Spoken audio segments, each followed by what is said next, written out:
Graciela Rodríguez y como coanfitriona Solana Miranda. En el día de la fecha vamos a presenciar 4 exposiciones de una duración de 20 a 25 minutos cada una, teniendo una ronda de preguntas y respuestas a la finalización de cada exposición. Rogamos a los ponentes que cumplan con el tiempo estipulado a los fines de poder ajustarnos a los cronogramas previstos. 2 minutos antes del cumplimiento del plazo máximo, se les comunicará esta situación a los fines de que puedan dar cierre al tema. Bien, los participantes pueden ir planteando las preguntas en el chat para que luego sean comunicadas a los expositores.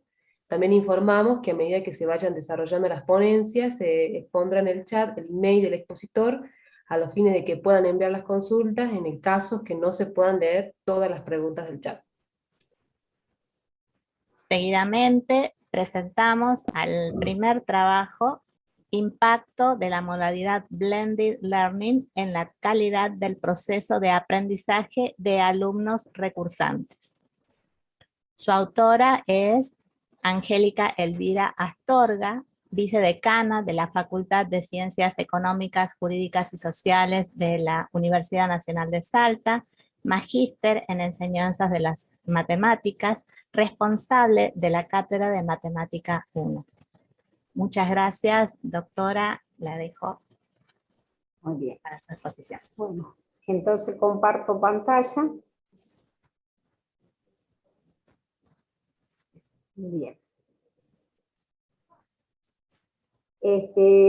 Lo que les voy a compartir es justamente el trabajo con el cual defendí la tesis, que hace poquitito pude hacerlo, de la maestría en enseñanza de la matemática en el nivel superior. Esta ponencia lleva con el título de impacto de la modalidad Blended Learning en la calidad del proceso de aprendizaje de alumnos recursantes. El contexto que he considerado para este trabajo de investigación son los alumnos recursantes de Matemática 1, nada más que hice la investigación sobre el periodo académico 2015, por supuesto en la Facultad de Ciencias Económicas, Jurídicas y Sociales. Esta investigación se debe a la problemática que sabemos que es de puro conocimiento, que es la alta densidad poblacional de alumnos recursantes que tienen inconvenientes para asistir a las clases presenciales. Ustedes dirán, bueno, esto no ocurre hoy en día, pero como es un trabajo que se centró en el periodo académico 2015, en ese momento la problemática era justamente la asistencia a las clases presenciales. Y también veíamos que había una escasa calidad en el proceso de sus aprendizajes, y por lo tanto también repercute en el rendimiento académico. Una posible solución ha sido proponer el uso de la modalidad Blended Learning, Matemática 1, para los alumnos recursantes, que este trabajo nosotros lo veníamos haciendo dentro de la cátedra a partir del 2013, nada más que se centra el estudio en el periodo académico 2015. El objetivo, por supuesto, es mejorar la calidad del proceso de los aprendizajes de los alumnos y, por lo tanto, el rendimiento académico.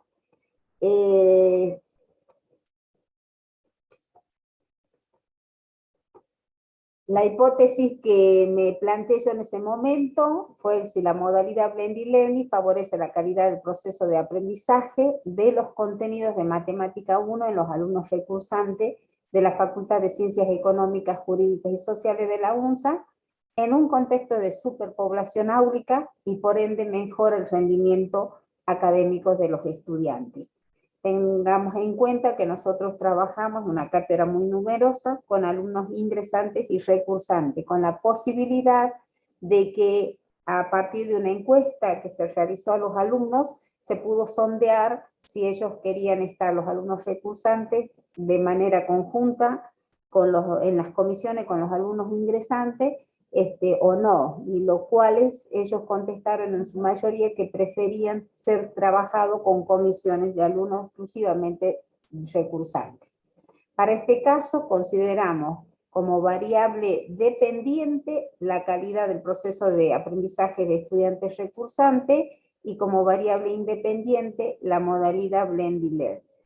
Pero esta calidad del proceso de aprendizaje de estudiante lo medimos a través del grado de conciencia o reflexión, que es la capacidad que se define como la capacidad de fundamentar los pasos seguidos en la resolución de ejercicio, donde el grado de conciencia, que se lo vamos a considerar como GC, está dado como el cociente del número de fundamentos correctos considerados sobre el número total de fundamentos que debería considerar el estudiante para fundamentar los pasos en la resolución de ejercicios.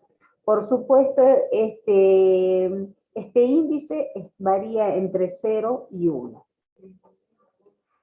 Hemos considerado distintos marcos teóricos. Dentro de esos marcos teóricos tenemos teorías de aprendizaje, que en este caso hemos tomado la teoría del enfoque histórico-cultural, donde hay un reconocimiento de la naturaleza histórico-social del alumno, y también hacemos hincapié en el concepto de la zona de desarrollo próximo. También dentro de la teoría de la actividad consideramos que es un proceso que media la relación entre el ser humano y el objeto de transformación.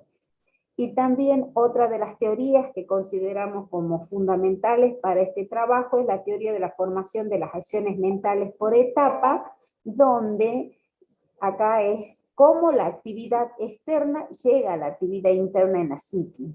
Y también se consideran distintos procesos de asimilación donde nuestro trabajo se va a centrar justamente en la etapa o en el proceso verbal o verbalización, que dentro de esa etapa se considera el grado de conciencia o reflexión. También otra de las teorías es el enfoque cognoscitivo, donde permite conocer la forma en que se estructura el conocimiento en la mente del sujeto, y acá también otro de los aspectos considerados como importante es el aprendizaje significativo. Por supuesto, necesitamos saber acerca de en qué consiste la modalidad Blended Learning. Bueno, sabemos nosotros que integra las clases presenciales y las clases en línea sustentadas por las TIC. Y en esta comunicación, colaboración e interacción que es entre estudiantes, docentes, la tecnología y la pedagogía, en un entorno cara a cara y en un entorno en línea, no debemos dejar de olvidar, no debemos olvidarnos que la finalidad es la enseñanza y el aprendizaje de contenidos determinado por los planes de estudio y los objetivos de cada asignatura, porque a veces perdemos un poquito el enfoque de lo que queremos enseñar y nos centramos más bien al uso de la tecnología.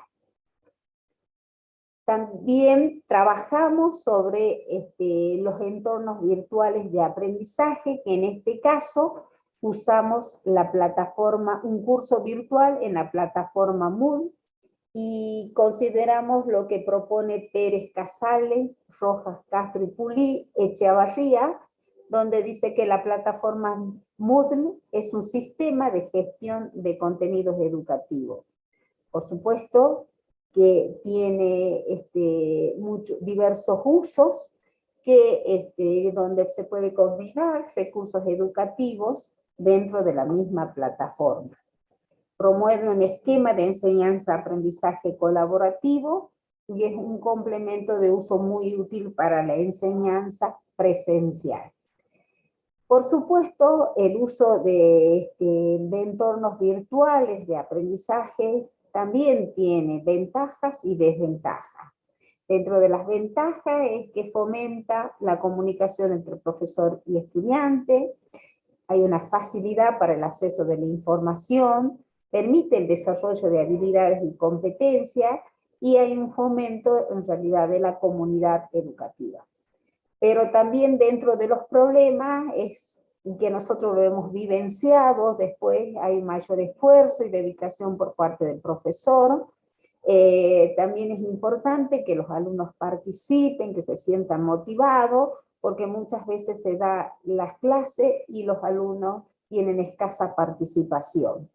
Otro de los problemas también que hay una gran brecha de desigualdad entre los que tienen acceso a los medios informáticos. Bueno, para este caso la población que consideramos es de 957 estudiantes, que eran los que figuraban en la planilla, de estudiantes recursantes de contador público, licenciatura en administración y licenciatura en economía. Pero solo consideramos para este estudio aquellos alumnos que recursan por primera vez, para lo cual son 442 estudiantes.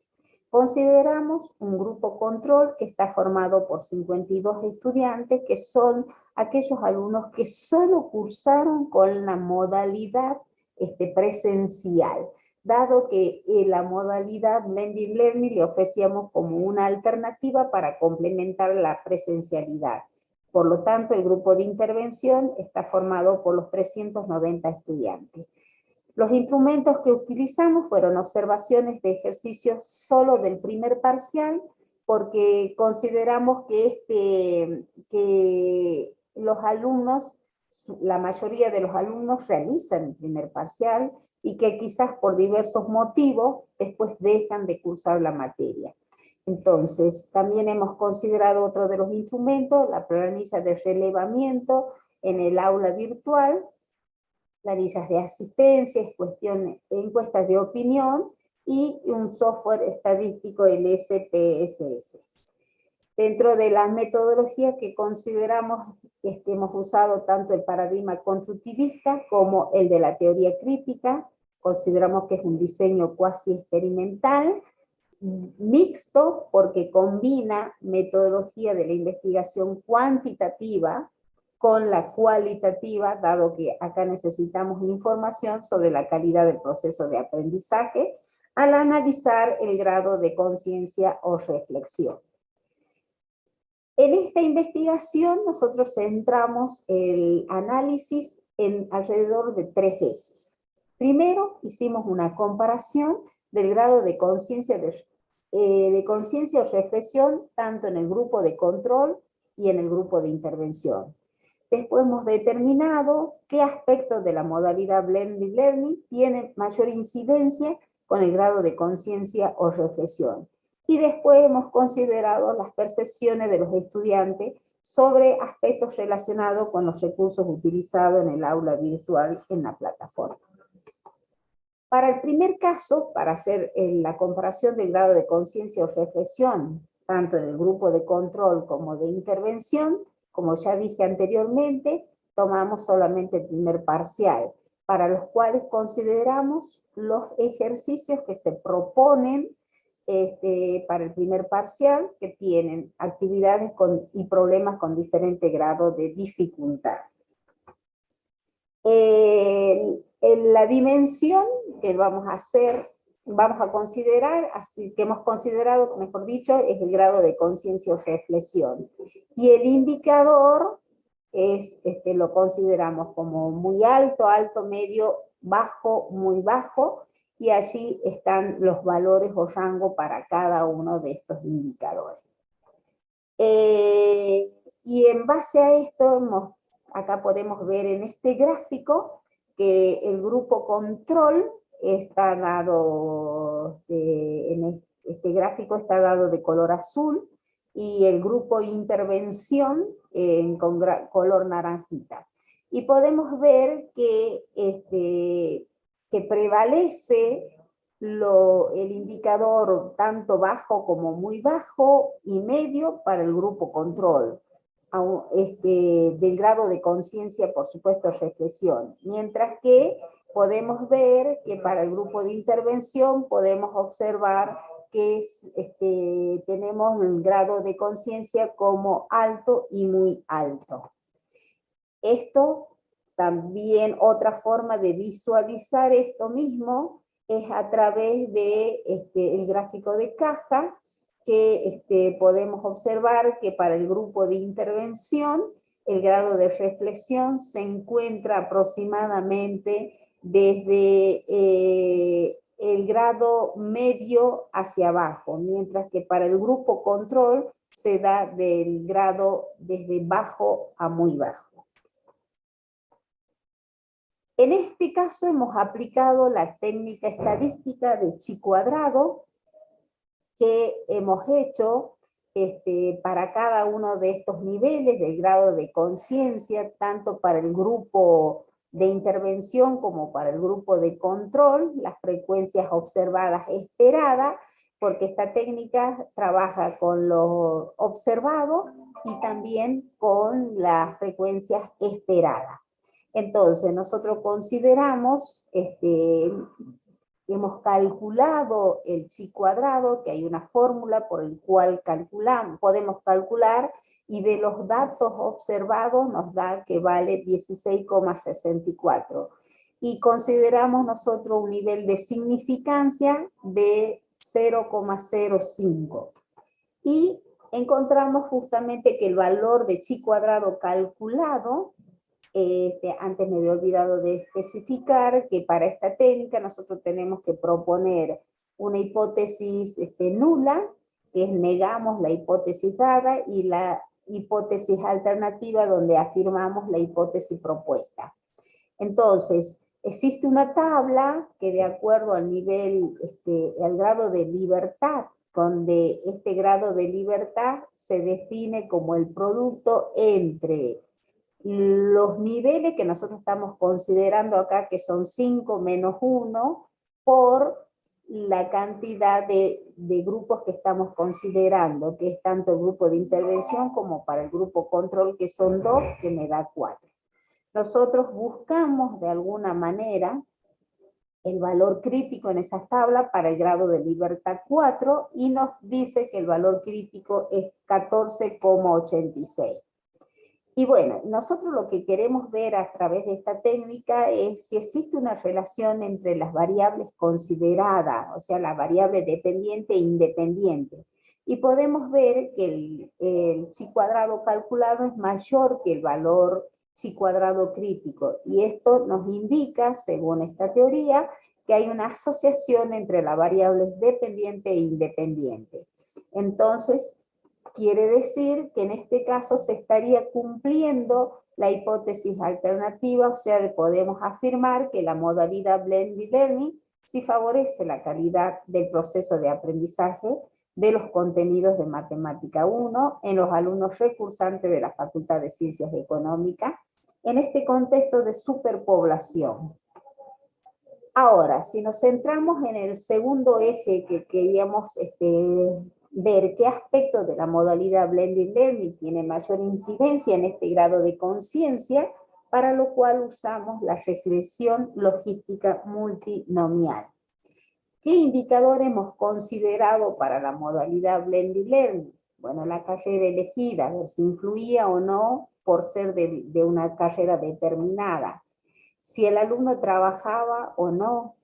Después hemos definido la asistencia a los foros de consulta, si realizan foros de consulta o no, y bueno, y de acuerdo al máximo valor de asistencia a los foros de consulta hemos podido hacer esta tabla. Después también consideramos el grado de participación en el aula virtual, que está medido como, porque en el aula virtual nosotros le proponíamos cuestionarios, ¿sí? Antes de cada parcial tenían posibilidades de realizar ellos cuestionarios teóricos y cuestionarios de índole práctica. Entonces, la participación la definimos como la cantidad de cuestionarios realizados por el alumno sobre la cantidad de cuestionarios ofrecidos por la cátedra. También definimos el grado de puntaje de los cuestionarios virtuales. Cada cuestionario tiene, digamos, un puntaje determinado. Y este grado de puntaje de los cuestionarios virtuales lo definimos como el cociente entre los puntajes de los cuestionarios realizados, o sea, aprobado en realidad, sobre el puntaje total que debería tener si aprobara todos estos. Después también los accesos a las clases de consultas presenciales. También nosotros dentro de la cátedra poníamos una planilla para que el alumno pueda firmar las veces que asistía a las distintas consultas ofrecidas por la cátedra. Y bueno, y lo que nos da este programita de la regresión logística multinomial, podemos ver, acá tenemos 5 modelos considerados. Y que el modelo 1 considera como que impacta el acceso a los foros de consulta, mientras que el modelo 2 nos dice que el que impacta es el grado de participación en el aula virtual. Y en el modelo 3 tiene alto impacto el grado de puntaje de los cuestionarios virtuales, y que es de esperar, dado que era una forma de motivar a los alumnos para que, porque aprobando estos cuestionarios, estos tenían incidencia en la nota del parcial. En el modelo 4 también podemos ver que tiene también un alto impacto, y en el modelo 5 solo tiene, podemos ver que tiene impacto las consultas presenciales. Bueno, si nosotros consideramos ahora el último eje que habíamos dicho, que era las percepciones de los estudiantes sobre aspectos relacionados con los recursos utilizados en el aula virtual, entonces hemos visto que tenemos dentro de la dimensión utilidad de los recursos en el aula virtual, entonces vemos nosotros de que podían ver si era por curiosidad, si le ayudaban en el aprendizaje, o si le otorgaban puntaje para el parcial, o si lo hacían por obligación o no hizo uso. Y de esto podemos ver donde BT significa videos de teoría, F archivos con errores frecuentes, foros de consulta, CP cuestionarios prácticos y cuestionarios teóricos. Y este gráfico podemos ver que efectivamente la mayoría, o sea, el que tiene, por ejemplo, en este caso, para los videos teóricos, puede ver que lo hizo por obligación, el mayor porcentaje, y también dice, me ayudaban en el aprendizaje. Los archivos con errores frecuentes, el que tiene mayor porcentaje, justamente porque le ayudan en el aprendizaje y le otorgaban puntaje. Bueno, para los foros de consultas, dice de que la mayoría contesta que es por curiosidad y que le ayudan en el aprendizaje. Los cuestionarios prácticos es porque le otorgaban puntaje y también le ayudaban en el aprendizaje. Y los cuestionarios teóricos porque le ayudan en el aprendizaje y le otorgan puntaje. Otra de las cuestiones que hemos considerado es la dimensión opinión de los recursos en el aula virtual. Entonces, para ver, hemos hecho una clasificación, si era muy buena, regular o deficiente. ¿En relación a qué? ¿Qué recurso? A la estructura del curso, a la organización del tiempo, a la disponibilidad de materiales, al cronograma de actividades, o si estos eran comunicados en tiempo y forma. Y nosotros podemos ver que según este gráfico, la mayoría de los alumnos lo consideran como muy buenos y buenas para cada uno de los distintos propuestas que se les preguntaba acerca como ser la estructura del curso, disponibilidad de materiales, esas cosas. Después también hemos considerado códigos para los distintos aspectos sobre la utilidad de los foros. también en forma similar, como ya vimos anteriormente, si era por curiosidad o le ayudaban en el aprendizaje, o otorgaban puntaje para el parcial o lo hacían por obligación. Y bueno, la mayoría contesta que le ayudan en el aprendizaje. Esto es relacionado justamente a los foros de consulta, dado de que nosotros veíamos que la participación en los foros de consulta les costaba mucho a los chicos y como que era muy escasa en relación a las expectativas que nosotros consideramos. Bueno, de las conclusiones a las cuales podemos arribar es que, bueno, para el primer caso, como ya dijimos, que en este caso el grado de conciencia o reflexión alcanza justamente para el grupo de intervención valores que duplican con respecto al grupo de control. Entonces, y por lo tanto podemos decir que efectivamente la modalidad Blended Learning y la calidad del proceso de aprendizaje son dependientes. Por lo tanto, se cumpliría la hipótesis considerada. Acerca de determinar qué aspecto de la modalidad Blended Learning tiene mayor incidencia en la calidad del proceso de aprendizaje, hemos podido ver que con la correlación logística multinomial que hemos considerado, que hay una fuerte correlación con el grado de conciencia o reflexión y las variables, grado de puntaje de los cuestionarios virtuales, asistencia a las consultas presenciales, acceso a los foros de consulta y grado de participación en el aula virtual. Y la variable, el grado de puntaje de los cuestionarios es la que mayor efecto tiene. Y era de esperar, porque de alguna manera, como les dije, estos cuestionarios tenían puntaje que incidía de alguna manera en la nota del parcial.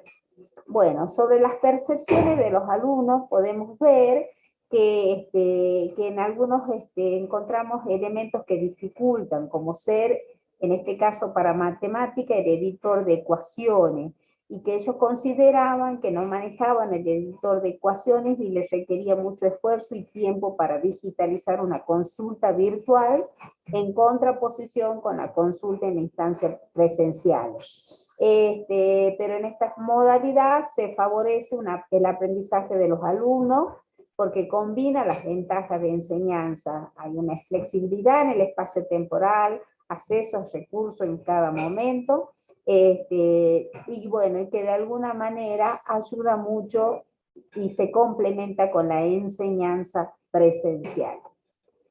También hay algunas reflexiones de todo esto, que es fundamental el diseño de los recursos y actividades que se propongan en el aula virtual, y estar dispuestos tanto los alumnos para aprovecharlo y los docentes, por supuesto, para diseñar y elaborar, ¿sí? Tiene que haber siempre una coherencia con la asignatura y la orientación que la misma tenga respecto de la carrera, y sobre todas las cosas que los recursos que uno proponga siempre tienen que ser amigables para los usuarios. O sea que a veces uno cree que el hecho de disponer distintos materiales en la plataforma, entonces es que estén a disposición del alumno. No es solamente que estos recursos estén a disposición, debemos tener mucha voluntad para enseñar, orientarlos, como también el alumno necesita mucha voluntad para aprender de esos recursos. Bueno, un verdadero reto sigue siendo la calidad de la propuesta pedagógica y la de los recursos materiales, porque a veces vemos nosotros de conversaciones de alumnos que ellos dicen, no sabía que existía tal material, no me di cuenta de tal otro. Entonces, que sigue siendo, digamos, en nuestro caso, de ver cómo podemos nosotros orientar al alumno para que pueda aprovechar todo ese material. Y bueno, pero sí nos queda en claro que cualquiera de las modalidades que utilicemos, sin esfuerzo y voluntad, tanto de los estudiantes sobre todas las cosas, no hay aprendizaje. O sea que es importante que el alumno quiera aprender. Bueno, con esto termino la ponencia, así que muchísimas gracias. Muchas gracias. Tenemos acá una consulta en el chat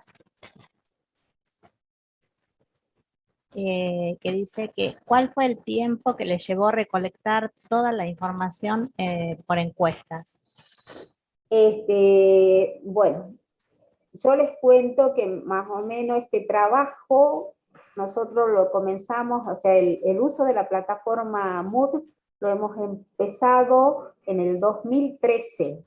De a poquito hemos ido viendo y colocando primero material, después nos hemos ido animando con los cuestionarios evaluativos, los teóricos, después lo hemos ido agregando los cuestionarios prácticos, que inclusive a veces también a los alumnos recursantes, por ahí cuando estaban en la nota límite, le decíamos que si el alumno participaba en los foros, cuando el alumno se aprueba con 60, si tenía 57, para dar esos 3 puntos veíamos la participación de él en los foros, ¿sí? Pero una participación activa, no solamente de preguntar dónde está tal apunte o cuándo van a subir el cuestionario, ese tipo de cosas.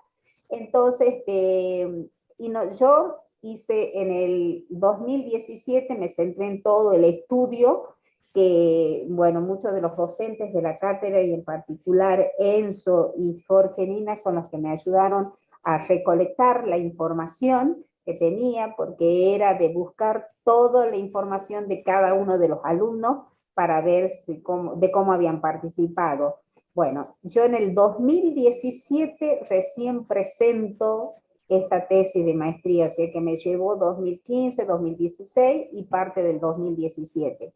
Que por algún motivo recién me responden en el 2020 de posgrado de allá de Tucumán, porque justo hubo un cambio de plan de estudio de la carrera, entonces sí que, y bueno, vino la pandemia, y recién pude. Así que llevo su tiempo, porque encima yo tenía la directora del proyecto del trabajo de tesis acá, pero mi codirectora de Tucumán, entonces tenía que trabajar en forma simultánea con ella. Y bueno, y no es fácil a veces con todas las actividades que uno tiene, ¿no? Pero por lo menos intenté. Bueno, hay otra pregunta, dice si existe capacitación a los alumnos para el entorno de la plataforma desde la cátedra.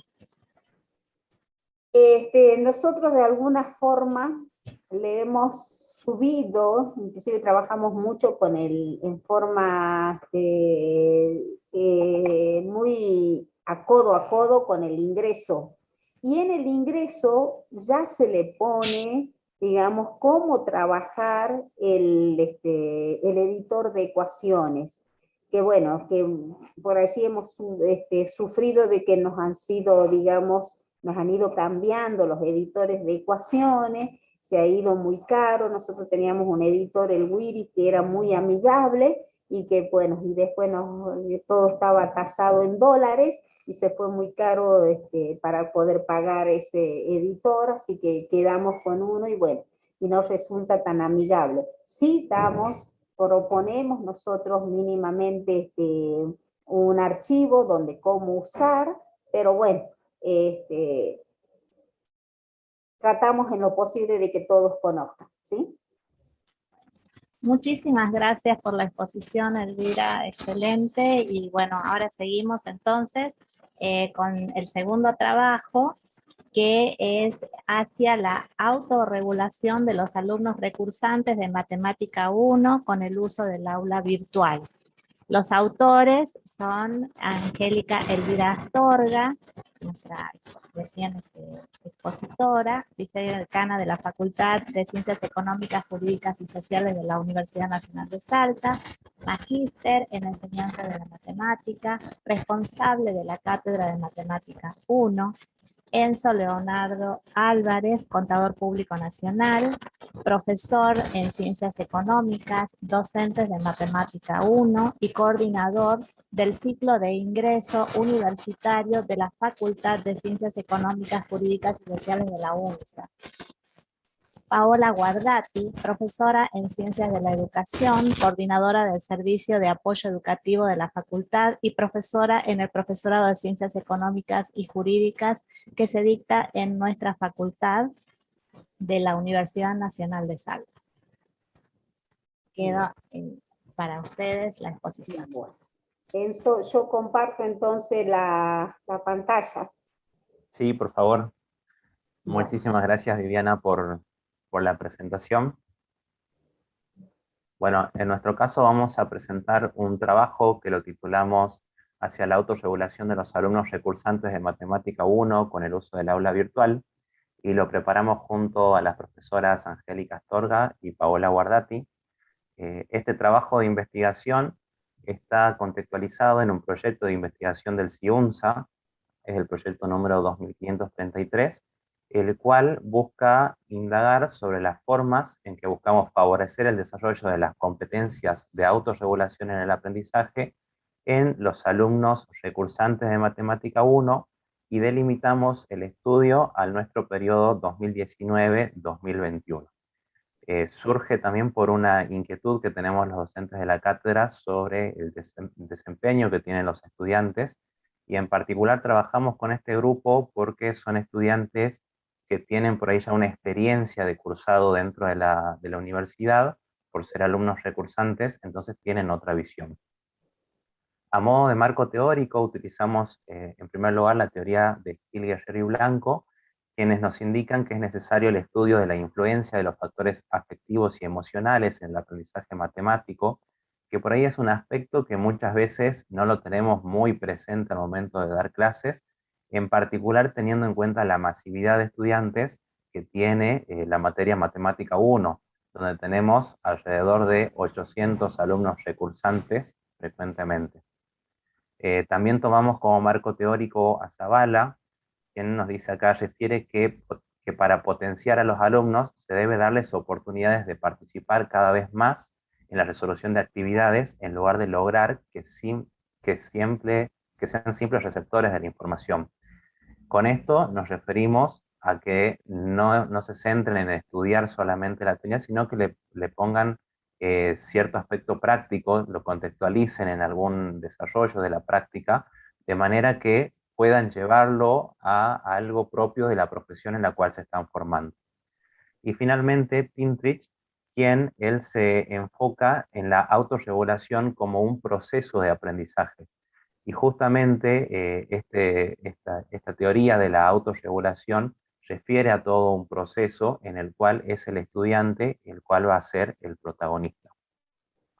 Por otro lado, Davini y Litovsky destacan la importancia de la autorregulación del aprendizaje porque nos brinda la posibilidad al estudiante de explorar los recursos más valiosos, reconocer la actividad que presenta mayor dificultad e interactuar con las propuestas que resuelve.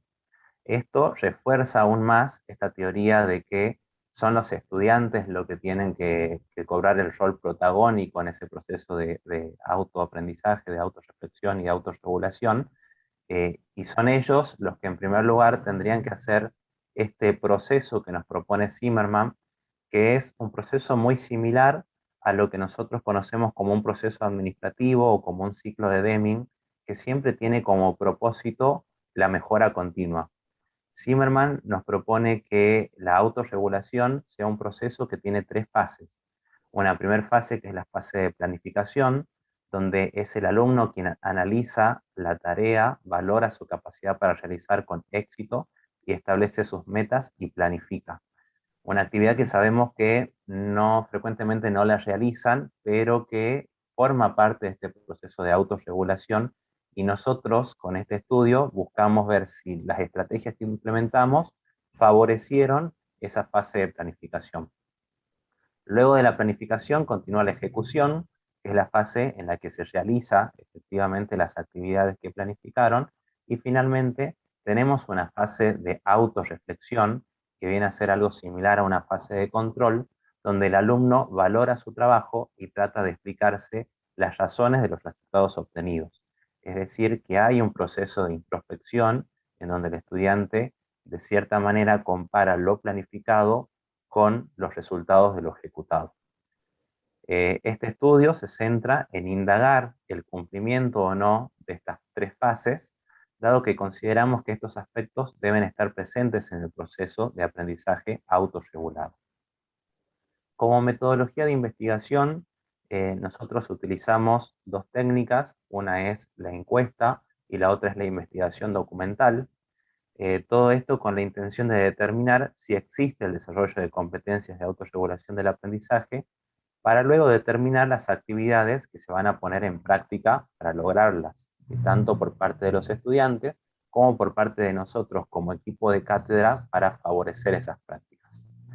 En primer lugar, nuestra encuesta se organizó en 5 secciones, en las cuales se indagaba en primer lugar los datos personales, luego la carrera elegida y la situación laboral, y como datos demográficos para nosotros conocer el contexto de los estudiantes, y teníamos 2 secciones más sobre el cursado de Matemática 1 y su rendimiento. Tengamos en cuenta que todo esto era mediante una encuesta, por lo tanto es la percepción que tienen los estudiantes, y también la percepción del uso de los recursos del aula virtual, que también nos favorece a nosotros como un proceso de autoevaluación de los recursos que les ponemos a disposición a ellos. En lo que hace a las planillas de aprobación, indagamos sobre las actividades virtuales que tenían en la plataforma Moodle y cómo se vinculaban con las notas que obtuvieron en el primer parcial de Matemática 1. Todo esto haciendo un estudio, un análisis de las planillas de aprobación que surgen luego del cursado. Este estudio se lo focalizó especialmente cuando ya se cerró el cursado, por eso es que hablamos de información documental cuando hablamos de las planillas de aprobación. Nuestro interés se focaliza en caracterizar, entre otros aspectos, cómo los estudiantes aprenden las nociones teóricas y qué estrategias de aprendizaje autorregulado emplean a fin de potenciar aquellos que manifiestan e incorporar otros. Porque reconocemos que al ser estudiantes recursantes, ya conocerán algunas estrategias de autorregulación, pero somos nosotros los encargados de implementar o de fomentar que generen otros. En cuanto a los datos de estos estudiantes, en cuanto a la carrera elegida, se mantiene la tendencia de que la mayoría de los estudiantes estudia la carrera de Contador Público Nacional. La segunda carrera en cantidad de inscriptos es la licenciatura en Administración y finalmente la licenciatura en Economía. Un dato importante a resaltar es que esta encuesta la respondieron 178 estudiantes y la encuesta se la practicó una vez que finalizaron el cursado. Es por eso que por ahí el número no es tan amplio como hubiéramos deseado en función de la cantidad de estudiantes que recursan Matemática 1 año a año. El 90% de los estudiantes no trabajan, lo que nos da un indicio de que el trabajo no sería por ahí una dificultad para implementar las técnicas de autorregulación, y además el promedio de las edades es de 22 años, siendo que tienen una variación desde los 18 hasta los 50 años. Haciendo un recorrido por las preguntas que consideramos importantes para este trabajo, las fuimos categorizando y además las fuimos estudiando en función de los resultados que obtuvieron mujeres y varones, porque sabemos que también hay muchos estudios que indican que tienen un desempeño diferente en ambos géneros, por eso es que mostramos los datos en forma comparativa. En primer lugar, indagamos sobre los motivos que tuvieron ellos para recursar, y vemos que la gran mayoría nos informa que quedaron libres al cursar previamente, ¿sí? Representa entre un 82 y un 88%. En segundo lugar, perdieron la regularidad por el paso del tiempo. Recordemos que los alumnos, una vez que obtienen esa regularidad, la mantienen por 3 años, lo cual nos indica que también estuvieron un tiempo bastante extenso y por eso la perdieron esa regularidad. Y por otro lado, abandonaron por motivos de fuerza mayor o no entendieron los temas en un menor porcentaje. La siguiente pregunta era si un aspecto fundamental en el estudio personal es organizar o gestionar el tiempo, y preguntarles a ellos qué es lo que implicaba esto de organizar el tiempo.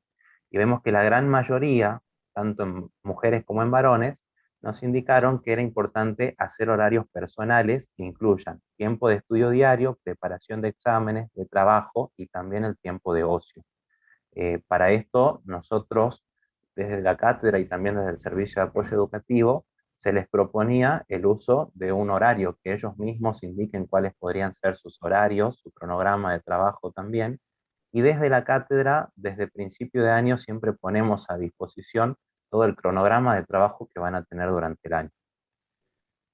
Luego tenían otras opciones que fueron elegidas en menor porcentaje, como preparar horarios para organizar el tiempo en la semana antes de los exámenes y ser flexibles en la realización de las tareas, dejando un espacio para otras cosas que surjan y evitar el estrés. Vemos de esta manera que los estudiantes también tienen como cierta idea de organización propia y hacen como una autorreflexión de sus resultados. Preguntamos también si para tomar apuntes que ayuden a la hora de estudiar y preparar, cómo lo hacen, qué es lo que ellos consideran importante.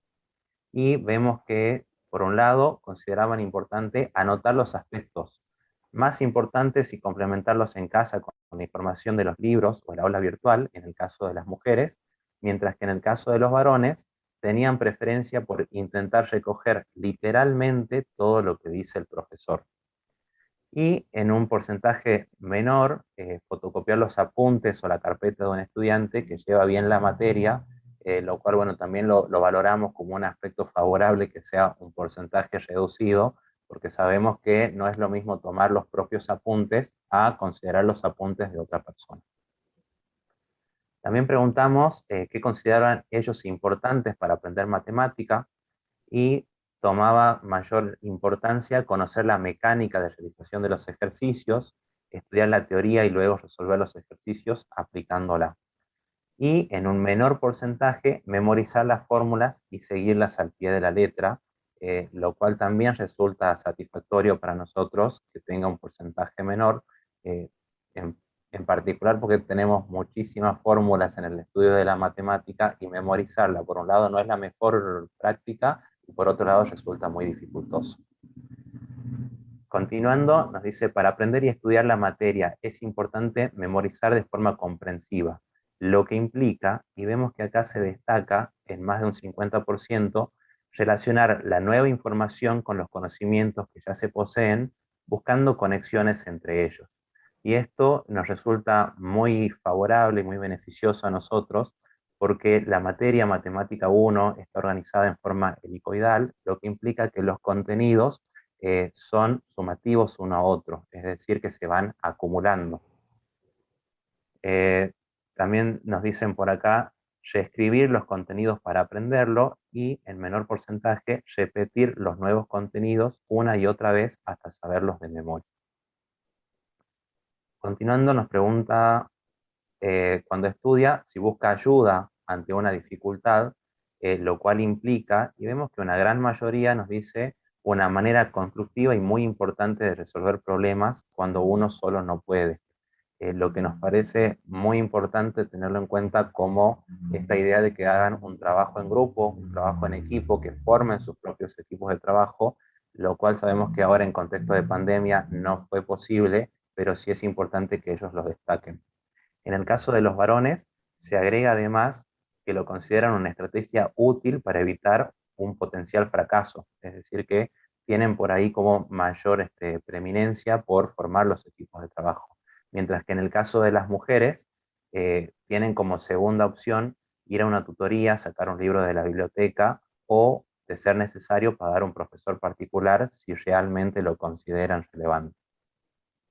Y una pregunta más que destacamos acá es si frente a un parcial y o a un examen, ¿cuál es su actitud? ¿De qué manera ellos estudian? Y vemos que la gran mayoría nos decía que estudian y se ejercitan solo con los trabajos prácticos que le dieron en clases, lo cual no es lógicamente lo recomendable porque tienen un estudio muy reducido. En segundo lugar, nos decían que buscan estudiar la teoría de los libros y nuevos ejercicios para resolver, y en un menor porcentaje estudian exactamente lo que les dicen los profesores, que bueno, sabemos que por ahí muchos tienen como ese miedo o ese temor de que se les pregunte y si se les dijo algo en clase sea tal cual lo que tengan que responder ellos en el examen. A continuación vamos a ver algunos gráficos sobre otras preguntas. La primera de ellas nos pregunta si para estudiar la teoría de qué manera lo hace. Y vemos que la gran mayoría utiliza un libro de la cátedra, lo cual es muy importante destacar, porque como cátedra se presenta un libro de autoría de las responsables de la cátedra de Matemática 1, el cual tiene todos los contenidos secuenciados según cómo se dicta la materia. Y los estudiantes realmente valoran eso.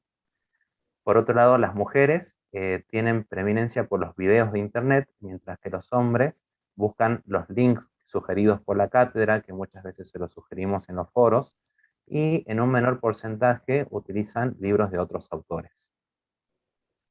Al preguntar de qué manera ellos estudian la teoría, vemos que hay un amplio porcentaje de estudiantes que se limitan a subrayar, lo cual sabemos que no es una de las mejores técnicas de estudio, porque es básicamente una lectura en la cual se destacan las ideas principales, y luego tenemos otras opciones, como ser el tema de que simplemente lo lee, que hace una síntesis en un porcentaje muy reducido, y además también que leen a conciencia y memorizan las definiciones.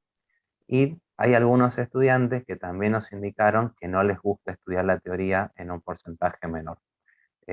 Con este tema, muchas veces nosotros en las clases les mostramos la importancia de que estudien la teoría y la forma en la que se facilita el estudio de la práctica a partir del estudio de la teoría. Al indagar sobre cómo estudian, teníamos por ahí una contradicción, porque la mayoría nos dice que estudian solos. Sin embargo, antes nos habían denotado la importancia que tenían ellos de que se formen grupos de estudio, grupos de trabajo. Por otro lado, algunos nos dijeron que estudian con un compañero ocasional. En menor porcentaje teníamos con el compañero de siempre o con un grupo permanente. Por otro lado, tenemos los resultados en cuanto a los foros. También indagamos sobre los foros, de qué manera lo iban utilizando. Tenemos un 97% de los alumnos que manifiestan que sí utilizan los foros de consulta. Y en cuanto a la frecuencia de uso y en cuanto a de qué manera si a ellos les resultaba útil o no los foros de consulta, un 47% de los estudiantes nos indican que los foros son útiles y un 44% nos indican que son realmente muy útiles. Poco útil un 9% y nada útil un 0%. Y además también preguntamos sobre de cuáles eran los motivos por los cuales ellos utilizan los foros de consulta. Y en este caso se destacó el hecho de que ellos indicaban que los ayudaban en el aprendizaje. El 61% de los alumnos indicaba eso, un 24% accedía simplemente por curiosidad, hay un 10% que nos indicaba que accedía por obligación. También había como cierta contradicción en eso, porque realmente no se les exigía el uso de los foros de consulta, y en menor porcentaje les otorgaba puntaje para el parcial, que tampoco era una condición el tema del foro como para otorgarles puntaje, pero sí se lo considera al momento de ver una lectura del aprendizaje de los estudiantes. Continuando con el grado de repercusión del uso de los recursos presentados en la plataforma, para este caso planteamos un nivel en el cual teníamos mucho, poco y nada, con una escala de 2, 1 y 0, y las variables a determinar era si promovió el trabajo colaborativo, si atendió necesidades y demandas, si contribuyó al afianzamiento de los conocimientos obtenidos y si contribuyó a corregir conocimientos erróneos. Y vemos que la gran mayoría optó por las opciones B, C y D, ¿sí? Mientras que en un menor porcentaje se promovió al trabajo colaborativo. Se indicó ahí que muy pocos valoraron que se promueva ese trabajo colaborativo, lo cual representa como cátedra un desafío para que busquemos nuevas estrategias para suplir esa falencia. Y finalmente, haciendo una lectura de la planilla de notas, como habíamos indicado previamente, del primer parcial y de los resultados en las actividades virtuales, planteamos, por un lado, las actividades virtuales, quienes las realizaron y quienes no las realizaron, y entre quienes las realizaron, los que están aprobados y no aprobados. Vemos que los que no realizaron las actividades virtuales son un grupo muy reducido, un 8%, mientras que el 92% restante, más de la mitad no la aprobó, y hay otro grupo que sí las aprobó. Y en correlación con los resultados del parcial, vemos que en el caso de quienes aprobaron las actividades virtuales, es mayor el porcentaje de los alumnos aprobados que de los alumnos reprobados, y esto se revierte en el caso de los alumnos que no aprobaron las actividades virtuales, ya que aquí el 39% de los alumnos reprobaron y el 9% lo aprobó. Y en el caso de quienes no realizaron las actividades virtuales, también se cumple el hecho de que reprobaron el parcial. Bueno, finalmente nuestras conclusiones. En primer lugar, destacar que la modalidad de trabajo que nosotros implementamos sí constituyó una herramienta de aprendizaje autorregulado, porque vemos que los estudiantes de alguna manera pudieron hacer alguna planificación acompañada, en este caso por nosotros, pudieron ejecutarla y además tuvieron cierta etapa de reflexión en torno a estos resultados. La mayoría de los estudiantes manifiesta que atendió necesidades y demandas, contribuyó al afianzamiento de los conocimientos obtenidos y a corregir conocimientos erróneos, todo esto en base a los resultados que ellos manifiestan en las encuestas, y también en diálogo que tenemos frecuentemente con ellos una vez que finalizan el cursado. En menor porcentaje indican que promovió el aprendizaje colaborativo, para lo cual se debe repensar espacios para promover la interacción entre estudiantes, que colabora de manera directa en aspectos afectivos y emocionales, por esto que contábamos de la importancia de hacer los grupos de trabajo. Existe una relación directa en el porcentaje de alumnos que aprueban parciales, habiendo aprobado actividades virtuales propuestas en el aula virtual. La autorregulación involucra la autonomía y la elección de aspectos del cursado que repercutan de manera positiva en los aprendizajes de calidad y en los logros académicos. Y este es un aspecto que nosotros siempre se los comunicamos a los estudiantes, el hecho de que en algunas ocasiones les otorgamos o no puntaje con algunas actividades, pero la importancia de que ellos las hagan y cómo esto se ve favorecido en los resultados de sus parciales. En relación al acceso a los foros en el aula virtual, se conoce que el 97% accede a dichos foros y que el 91% valora como útil y muy útil la información encontrada allí, lo cual es un dato que puede sugerir el valor que los alumnos otorgan a dicho espacio y, por qué no, manifestar cierto grado de motivación por aprender. Nosotros siempre destacamos mucho el uso de los foros, y los alumnos también destacan las respuestas que se les dan, porque en nuestro caso, si bien tenemos una cátedra numerosa, buscamos que las respuestas sean lo más rápida posible y que tengamos un contacto directo y continuo con los estudiantes. Y además, el desafío está planteado en especial en los tiempos en los que se transcurre, donde la virtualidad gana espacio, y por el momento el aula ya no puede ser vista como un lugar físico ni puede considerarse en conjunto con el edificio. Nosotros sabemos que venimos experimentando esto de la virtualidad con mucho tiempo de anticipación, por eso tenemos por ahí cierta facilidad en el uso de las herramientas, pero es importante que nosotros tengamos en cuenta que hoy los lugares físicos están trascendidos, ya no nos podemos centrar simplemente en el aula, y tampoco podemos pensar que dar una clase en virtualidad implica simplemente transferir lo que teníamos en el aula a la virtualidad, sino que tenemos todo un proceso de transmedia, es decir, que nos comunicamos por distintos medios. Y no solamente vamos a tener probablemente una presencialidad muy pronto, sino que es importante recalcar el uso de estos recursos virtuales y las múltiples herramientas que pudimos experimentar en este tiempo. Así que bueno, eso sería todo por ahora. Les agradezco a todos por la atención y quedamos a disposición por si surge alguna duda, alguna inquietud. Muchísimas gracias, Enzo, por tu ponencia. La verdad que muy lindo, muy interesante todo lo que has dicho. Y acá en el chat te leo una pregunta que dice: ¿qué estrategias pensaron para incrementar las actividades colaborativas? Bueno, para las actividades colaborativas, nosotros lo que más utilizamos son los foros de consulta, pero la dificultad que tenemos es hacer que ellos lean las consultas de sus compañeros. Siempre les decimos esto de, por ahí hay preguntas que ya las plantearon otros compañeros, lean, entonces ese sería por ahí un punto que nosotros debamos mejorar. Y también, ¿por qué no?, utilizar algunas puede ser un documento colaborativo en Google Drive donde ellos puedan elaborar algunos documentos, lo que sí tiene la dificultad de que al ser un grupo muy amplio de estudiantes, tengamos la dificultad de hacer las correcciones puntuales. Pero se puede trabajar quizás por ahí con un grupo control y en adelante irlo implementando. No, muchas Justamente gracias. también, perdón, habíamos dicho que a veces para incentivarlos un poquito con el uso de los foros, a los alumnos recursantes especialmente era como motivarlos en el sentido de que aquellos alumnos que estén en el límite de la nota, bueno, si participaban activamente en los foros, uno le podía, en vez de ser 57 o 58, lo podíamos redondear a 60 directamente. ¿Sí? Así que eso también otra forma.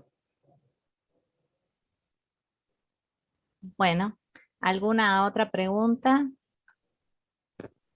Les agradecemos mucho la exposición, muy interesante el trabajo. Muchas gracias.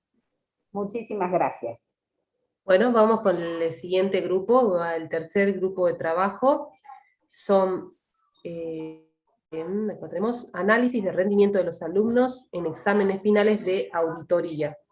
Los autores son Viviana Rodríguez, contadora, abogada, especialista en enseñanza de las ciencias económicas, Graciela Fabroni, contadora pública nacional, Diego Heredia, contador público nacional, magíster en desarrollo humano, Graciela Abán, que en estos momentos no se encuentra presente por cuestiones institucionales, es contadora pública nacional y magíster en contabilidad y auditoría.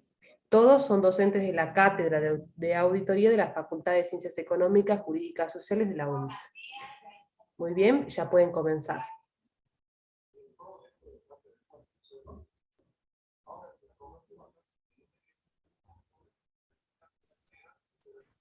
Bueno, buenos días. Queremos compartir con ustedes nuestro proceso de investigación que hicimos en la Cátedra de Auditoría de la Facultad de Ciencias Económicas, Jurídicas y Sociales de la Universidad Nacional de Salta. Y como esta es una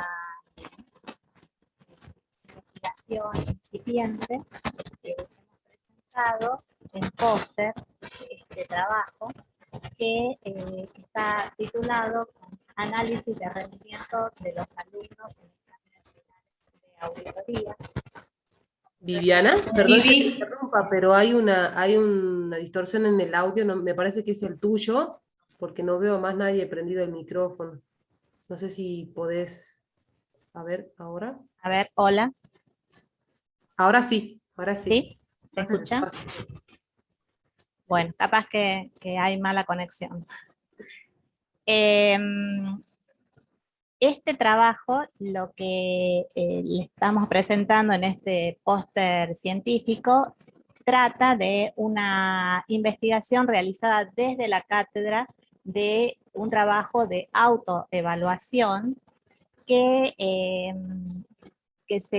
nace en función de ver que cuando llegan los alumnos a los exámenes finales de auditoría, existe un alto porcentaje de aplazos. Ese porcentaje de aplazos consideramos alto, está en un promedio de un 45% de aplazados de los alumnos que se presentan en las mesas examinadoras.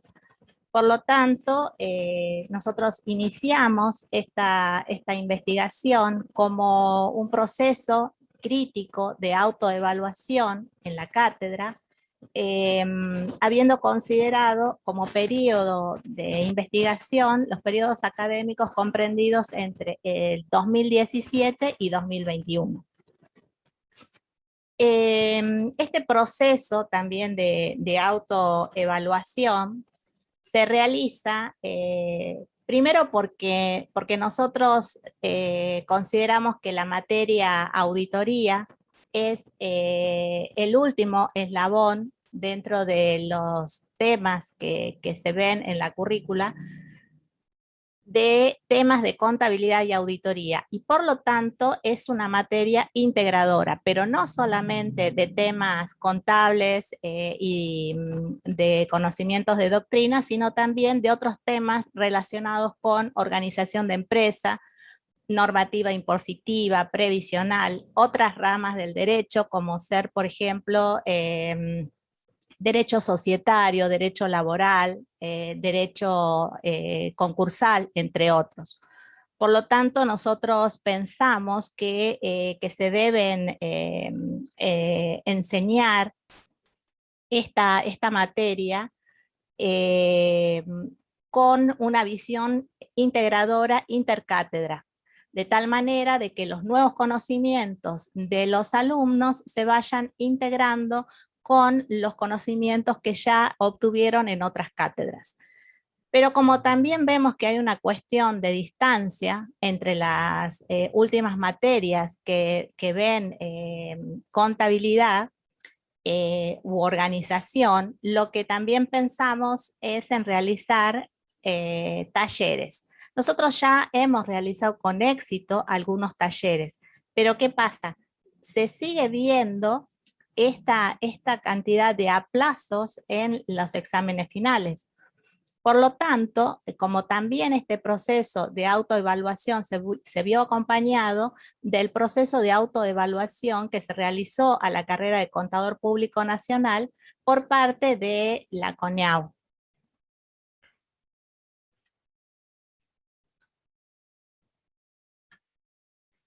Entonces, ¿qué es lo que viene haciendo la cátedra? La cátedra ya vino realizando acciones para acompañar a los estudiantes en este proceso de preparación de los exámenes finales y también como un seguimiento posterior a estos exámenes. ¿Cuáles fueron esas acciones? Tenemos talleres en los cuales lo que se trata es de incentivar a los alumnos a preparar diferentes temas y ponerlos como en una situación de examen. De tal manera, sería una simulación donde también están los estudiantes, o sea, sus pares, que pueden realizar ciertos aportes para poder ir mejorando las exposiciones de los mismos estudiantes. Todo esto está con el acompañamiento de un profesor.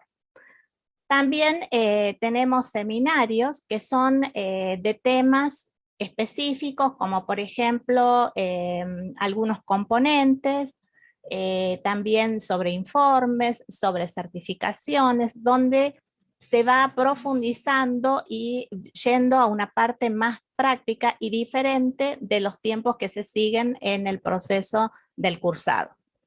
Y por último, también tenemos clases de consultas que se dan previas a los exámenes y que se dan durante todo el mes previo a cada llamado.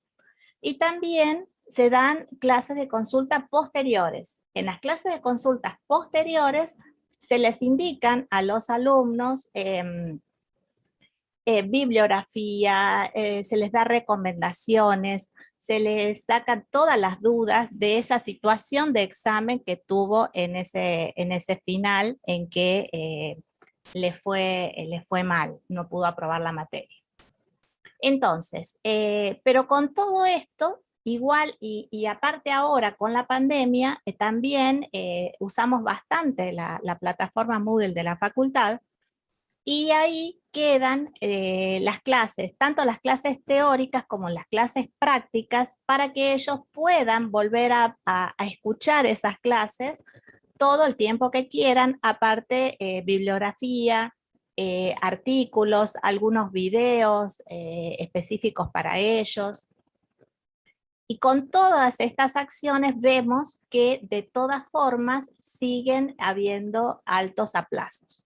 Entonces, el objetivo de esta investigación es que esperamos que arroje como resultado la identificación de cuáles son los factores que provocan el bajo desempeño académico de los estudiantes de auditoría de nuestra facultad. Y también que nos permitan reconocer, o sea, proveer posibles líneas de acción que ayuden a mejorar los índices de rendimiento de los alumnos en la materia y también, por consiguiente, ayudar al proceso de acreditación de la carrera. La metodología de investigación seguida es un enfoque mixto, un estudio descriptivo y exploratorio, con el propósito de identificar las variables en los desempeños de los alumnos en los exámenes finales y por medio del análisis documental de actas de exámenes y también de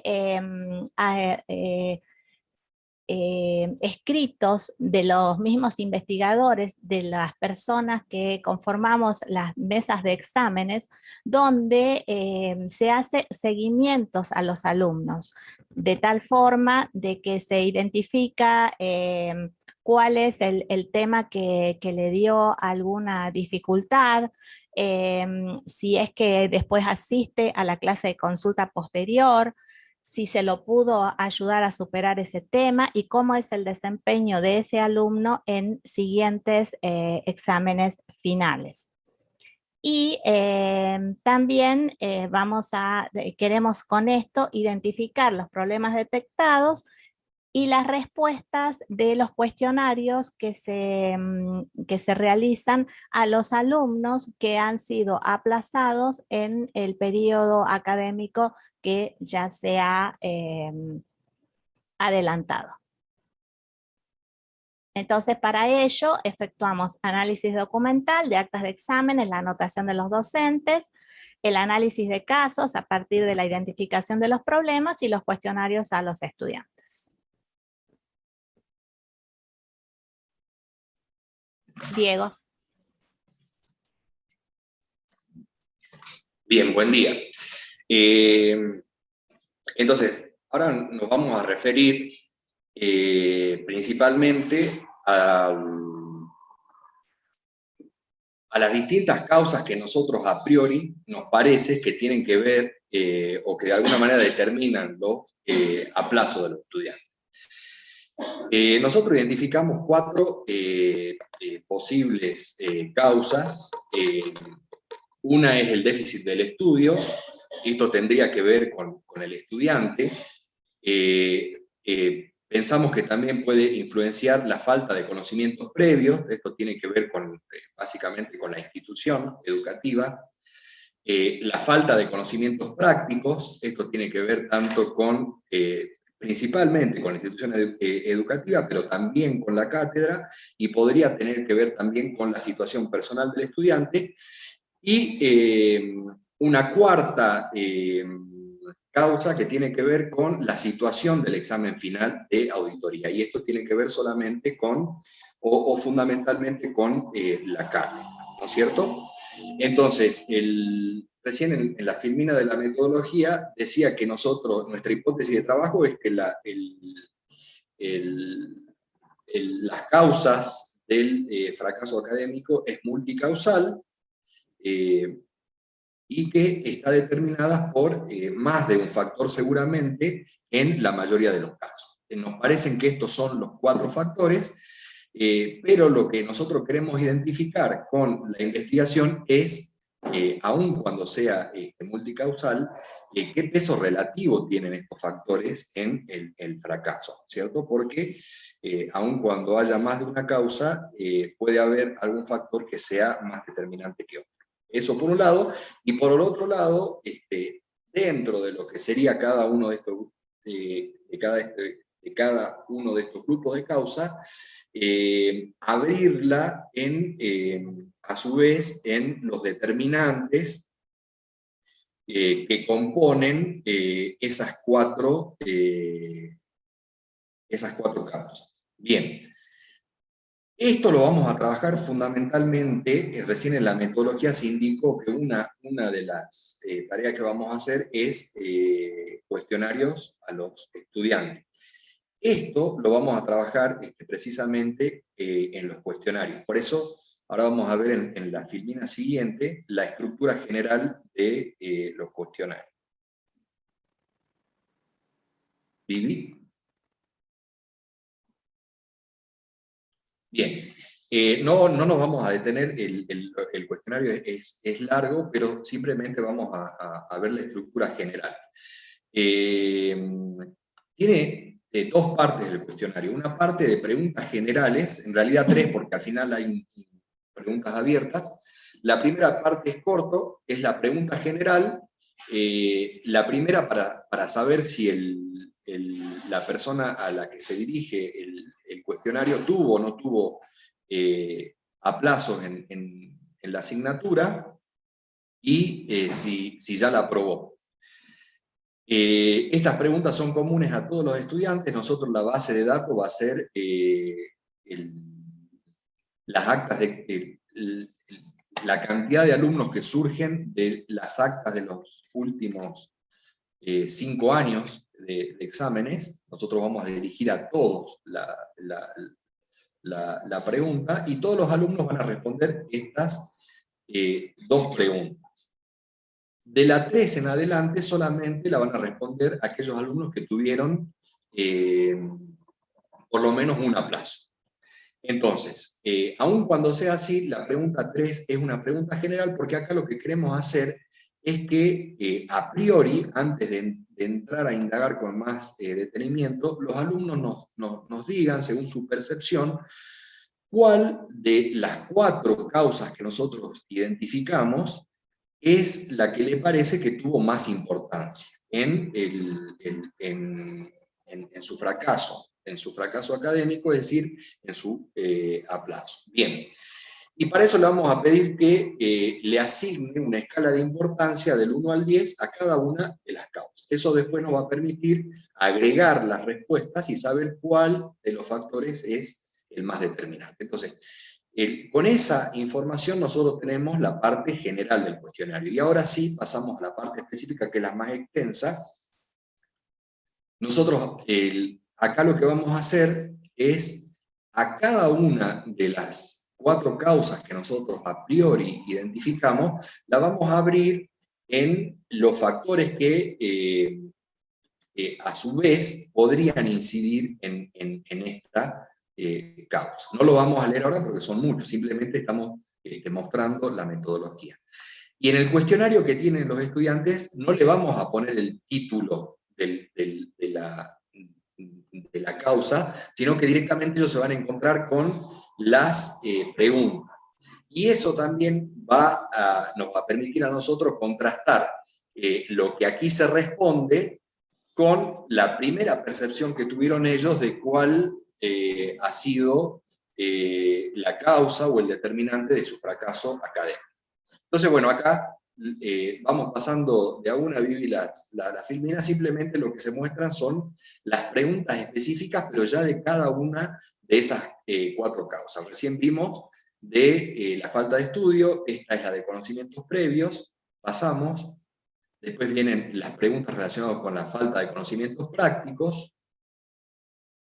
Y finalmente el grupo de preguntas que tienen que ver con la situación de examen. Bien. Y por último, tenemos un cuestionario con preguntas abiertas, ¿no es cierto? Con recomendaciones que los alumnos le harían a la cátedra, y con recomendaciones que los estudiantes le harían a sus propios compañeros.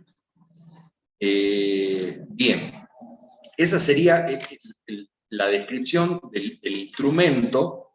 Este no es el único instrumento, pero seguramente va a ser el principal que nosotros vamos a utilizar para recabar la información.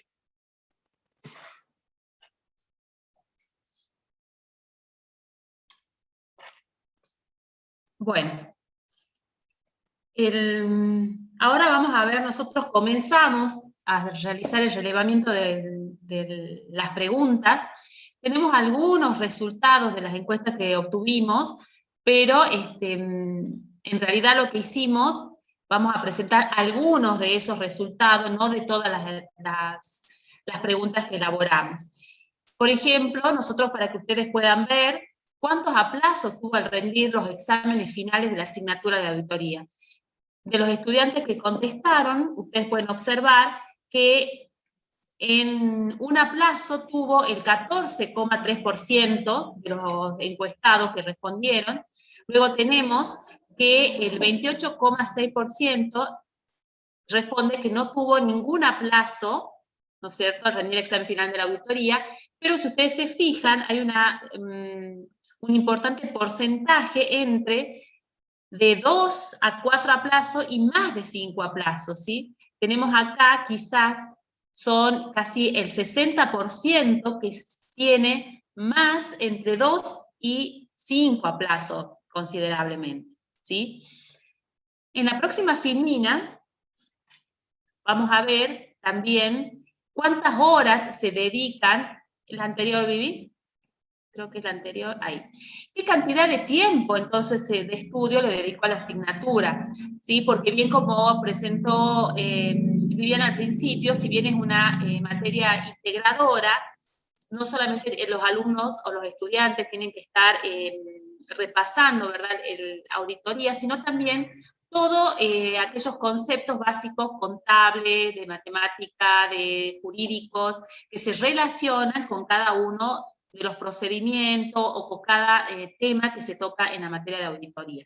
Entonces acá nosotros le presentamos no solamente la cantidad de horas que los alumnos le dedican a estudiar auditoría, sino también la cantidad de semanas, ¿sí?, que ellos están preparando la materia. En el margen derecho de la filmina, si ustedes pueden observar que el 35,7% le dedica entre 9 y 15 semanas. Y más de 16 semanas, que estamos hablando de 4 meses prácticamente, le están dedicando el 35,7% también, ¿sí? En realidad, entonces estaríamos entre 2 y 4 meses que los alumnos, de los que han contestado esta encuesta, le están dedicando el estudio a la materia, a esta asignatura. En la próxima filmina vemos que si los alumnos tenían experiencia laboral cuando se presentó a rendir la materia. Porque también eso es lo que nosotros identificamos, que muchas veces cuando ellos rinden los exámenes, muchos, cuando se les hace preguntas prácticas, ¿verdad?, no pueden contestar porque ya vemos que el 57,1% no tiene experiencia laboral al momento que se presenta a rendir la materia, sí el 42,9%. También fue importante mostrarles en este momento, anterior, Vivi, en la filmina anterior, ¿usted tuvo problemas en entender las preguntas que le hizo el tribunal examinador? Porque esto también nos lleva a nosotros, como docentes de la cátedra de auditoría, ¿no es cierto?, para reflexionar, la verdad, si estamos realizando bien las preguntas para que el alumno o el estudiante entienda o no. Entonces, ¿qué nos contestaron los estudiantes? En realidad, el 50%, como lo ven acá en color rojo, no tuvo problema en entender las preguntas que se le hace desde el tribunal examinador. El 28,6% contestó tal vez, y un 21,4% dijo que sí tiene problema en entender las preguntas que le hizo el tribunal examinador. ¿Sí? En la próxima filmina, y ya es la última modo de reflexión, nosotros también preguntamos, ¿no es cierto?, a su criterio, él o los aplazos que tuvo en la materia de auditoría, ¿estuvieron justificados o no? A ver, ¿qué nos dicen los estudiantes? Algunas respuestas que obtuvimos es que contestaron, existen fallas en mi exposición, sin embargo lo necesario sería diversificar los temas al momento del examen para saber si el alumno sabe o no sabe de auditoría. En otro caso contestaron que al sentirme yo, dice, al no sentirme bien cuando rendía, dijo este alumno, dejaba de rendir y pedía verlos en la otra mesa, por lo que estaban justificados en cuanto a mi seguridad al rendir. En mi caso, contestó, desaprobé en mi primera mesa, estaba muy nerviosa, ¿sí? Porque es una de las materias que esta alumna, ¿no es cierto?, considera que es la más larga de toda la carrera y la que más le costó estudiar, ¿sí? Después, también ellos enuncian que en este caso estudió mucho de memoria, lo cual se dio cuenta que no le sirvió, ya que el razonamiento es lo necesario, no solamente en esta asignatura, sino en todas, ¿no? Otro alumno dice, sí, muchas cosas no pude redactar de memoria, tal cual dicen los informes, y algunos aplazos sí estaban justificados. ¿Sí? Esto es simplemente un poco algunos avances que tuvimos en esta investigación, que la verdad que como consecuencia de estas jornadas comenzamos a elaborar y estimamos, bueno, que el año que viene, cuando se repitan estas jornadas, podamos ya tener todos los porcentajes listos para poder mostrarles a ustedes. Así que bueno, hasta acá sería la exposición de este póster científico y quedamos a la espera de las consultas o preguntas que ustedes nos quieran realizar sobre esta investigación. Muchas gracias. Muchas gracias a este equipo que la verdad que explicaron y dieron su ponencia muy bien, excelente. Bueno, quisiera saber si hay alguna apreciación, alguna consulta. Yo quería preguntar de alguna manera si a la encuesta la hacen cuando los alumnos están cursando la asignatura, o perdón si me perdí en esa parte que han informado, que a veces por ahí entran y me preguntan otra cosa, entonces no estoy al 100% atendiendo, ¿sí? Si la encuesta la han hecho al inicio, al finalizar, porque eso como que cambia un poquito por ahí del cursado, o antes de los exámenes. No, son al final a los alumnos que han sido aplazados. A los alumnos, claro, se le dirige la pregunta a todos los alumnos que han rendido el examen Mesas final. finales. Sí. Puede ser que hayan reprobado o no, porque si hay alumnos que, gracias a Dios, aprueban en la primera. Claro, claro, claro. Sí, pero en general buscamos la base de datos de alumnos que nosotros tenemos por ejemplo, por grupos de consultas, grupos de chat, que han cursado en los años estos 2017 a 2021, incluso hay alumnos encuestados que ya son contadores ahora. Bien. Realmente les digo, es muy valorable esto de trabajar la autoevaluación, porque también es, o sea, es el interés, no solamente por el alumno, sino el interés también como docentes de mejorar en aspectos que uno muchas veces cree que está excelente y sin embargo no es tal. Entonces, les digo que pocas cátedras, creo que se sienten, no sé, con seguridad para hacer una autoevaluación, ¿sí? Y es importante también que estas cuestiones se den a conocer, sean publicadas, les digo, ¿no? Que yo en algún momento había pensado como que qué interesante sería que cada cátedra pueda hacer, digamos, así una autoevaluación y sea comunicada, decía, ya sea a través de un afiche, una cosa, bueno, ahora en esto de la pandemia, pero para que los alumnos sepan, porque muchas veces los alumnos creen que uno trabaja sin importar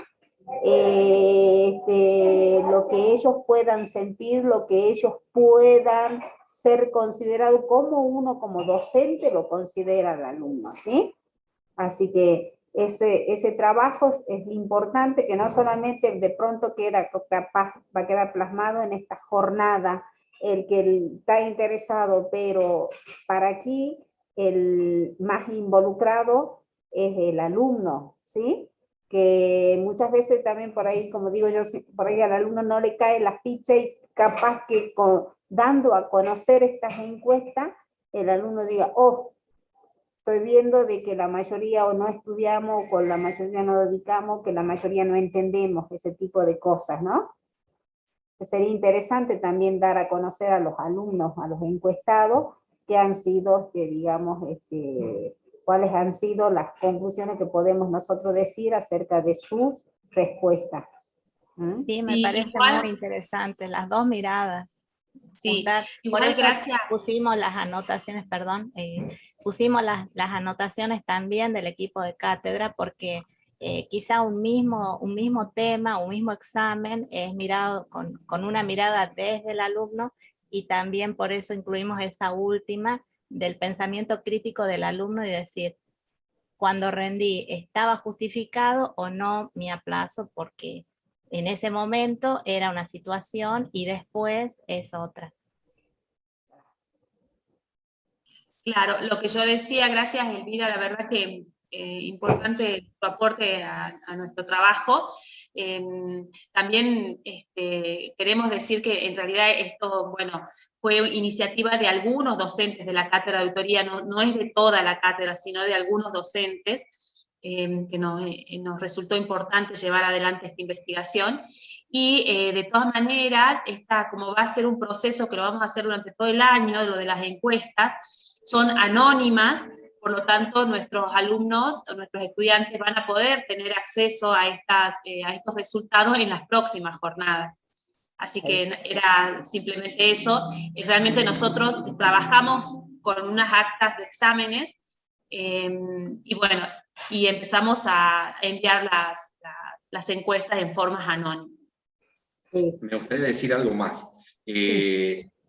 Como venimos señalando, la investigación está en curso y nosotros, la base de datos de los cuestionarios, porque no es la única fuente de datos, pero yo creo que va a ser la principal, por lo menos para conocer el punto de vista de los estudiantes, la base de datos de los estudiantes son todos los estudiantes que hayan rendido la asignatura en los últimos 5 años, ¿no es cierto? Ya lo tenemos esa información.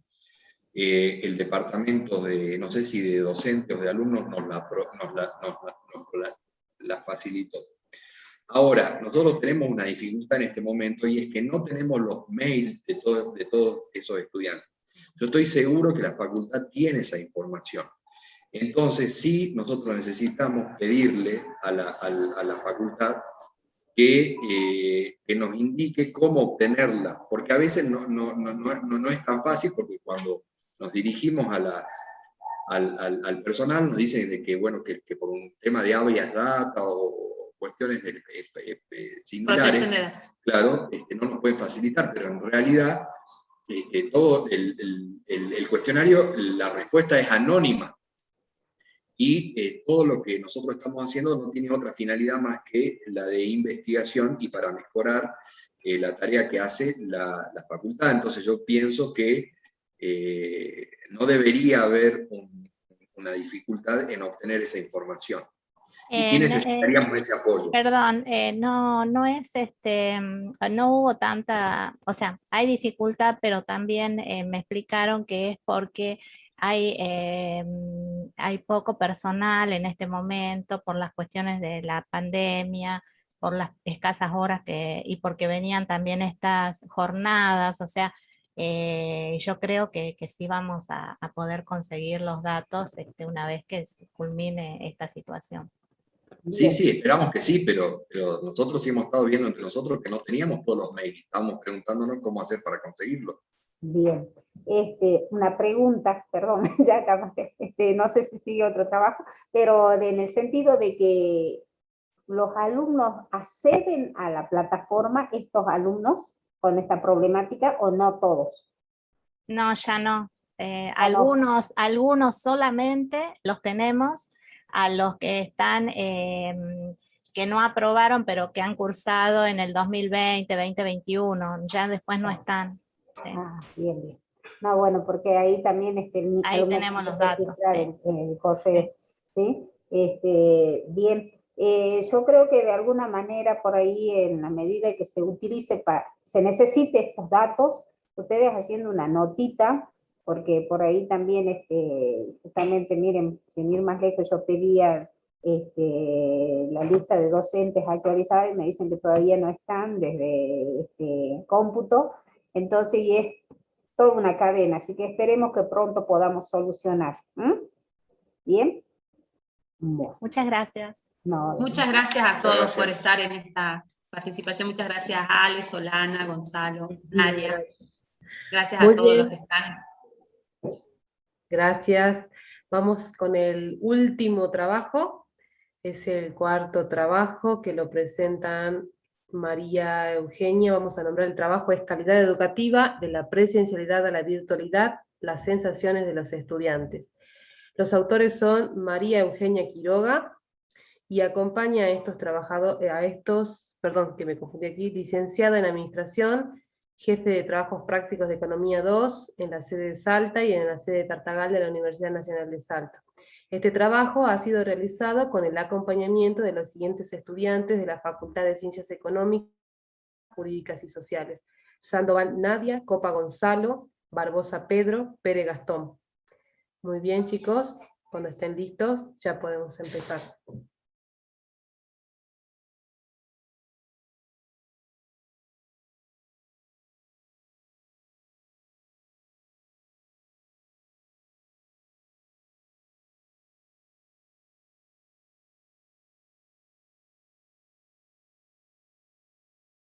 ¿Estamos listos?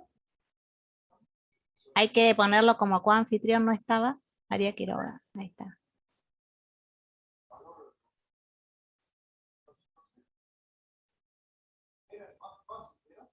Perdón, ahí está. Ay. Hola, buen día. Sí, por eso te preguntaba, Solana, porque no...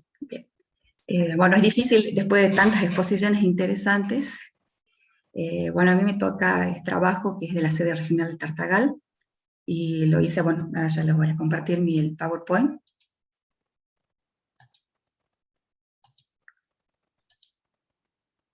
No sé si es que lo pueden ver. Sí, perfecto. Sí, se puede ver. Bien.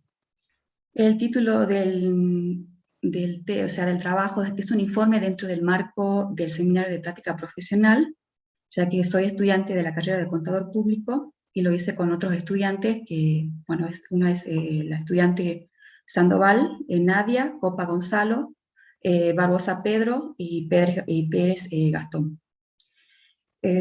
Como dice el título, la calidad educativa de la presencialidad a la virtualidad, las sensaciones de los estudiantes.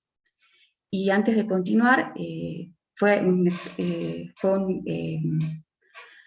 laburo bastante arduo entre los chicos, excelentes compañeros para este trabajo, y todo esto, tanto el trabajo como el PowerPoint, se elaboró en su debido momento en el seminario de práctica profesional, solo que se hizo las mejoras correspondientes. Bien, comenzamos con los aspectos significativos. Para ello tenemos que definir qué es la calidad, y la calidad se entiende como aquella medida que me permite captar si el producto elaborado o el servicio prestado satisface las necesidades y expectativas del mercado, teniendo como referencia a Solana, y justamente los licenciados en Administración utilizamos esta bibliografía. Pero normalmente la sociedad establece estos principios de la calidad, y va a depender de los diversos contextos donde se establece justamente o se materializa esta calidad. Por lo tanto, no va a coincidir el servicio prestado con las expectativas que pueda tener la sociedad con respecto a esta calidad. Justamente emerge de esa construcción social, y de ahí surgen los principios y valores para esta concepción de calidad. Como dijimos, aparte de tener en cuenta la calidad, se evalúa esa calidad dentro de un contexto muy especial, inusual, que fue la pandemia, que fue declarada por la Organización Mundial de la Salud el 11 de marzo del 2020, y eso obligó tanto al Estado Nacional y obviamente a las universidades a adoptar determinadas medidas. Con respecto a la nación, establecer un aislamiento social preventivo y obligatorio, por lo tanto obligó a las universidades a suspender las clases presenciales y adoptar alguna medida para la continuidad de las clases y obviamente la excelencia de la Universidad Nacional de Salta. Bien, continuando con otros aspectos significativos, vamos a tener en cuenta ahora la percepción, qué significa, y sería la sensación interior, que es la impresión material de los sentidos corporales. Justamente en este caso, la percepción de los estudiantes. La población que fue objeto de estudio son los chicos de primer año de la carrera de contador público de la sede regional Tartagal, que cursaban todas las materias del primer cuatrimestre del año 2021. De acuerdo a la información que solicitamos, teníamos una población de 50 inscriptos, o sea, una inscripción confirmada, y luego a través de una muestra y logrando así una saturación de la información que nos daban estas encuestas, fueron 12 estudiantes los que contestaron. Consideramos que esta población fue la más afectada por la nueva modalidad virtual y a su vez el hecho de pasar de la secundaria a la universidad es un doble desafío para el sector considerado como vulnerable según nuestra apreciación. Ahora bien, los objetivos que nos planteamos en esta investigación, que fue un informe interno y fue realizado durante el cursado del seminario, fue diagnosticar la calidad educativa desde la perspectiva del estudiante con respecto a esta nueva modalidad que sería la virtual. Ese sería nuestro objetivo general. Y nuestros objetivos específicos fueron tratar de identificar los aciertos y desaciertos de los agentes intervinientes en este nuevo proceso de aprendizaje-enseñanza, o enseñanza-aprendizaje. A su vez, también queríamos establecer o observar si existían desigualdades en el acceso justamente a los recursos digitales o en la conectividad, o sea, brechas de acceso digital, si se vulneraban o no esos derechos de los estudiantes. Y por último, la idea es que, como este tema de alguna forma es explorativo, la investigación y el método utilizado, si bien es cuanti y cualitativo, ya lo vamos a ver enseguida, lo que tenemos es que la idea es que sirva de base para otras investigaciones, ya que esta investigación solamente refleja la mirada del estudiante, faltaría la mirada, por ejemplo, del docente. Ahora bien, como dijimos, la investigación es un método mixto, preferentemente es cualitativo y complementado con la parte cuantitativa. En lo que se refiere a lo cualitativo, recordemos los conceptos, simplemente lo cualitativo comprende o trata de analizar los fenómenos. En este caso vamos a obtener mucha información, sin embargo, se optó por una encuesta estandarizada, con preguntas preestablecidas y cerradas, y una sola pregunta abierta, a fin de cuenta por el tiempo que teníamos asignado, y hubiera sido interesante después, digamos, completarla con una entrevista en profundidad a estos chicos, a estos estudiantes. Con respecto al método cuantitativo, lo único que hicimos es utilizar los gráficos, los diagramas de sectores, que se llama, y los diagramas de barra, para justamente mostrar esa información. Las encuestas fueron establecidas o organizadas y establecidas las preguntas todas por un grupo que fue asignado, éramos como 3 o 4 grupos, de los cuales la mayoría,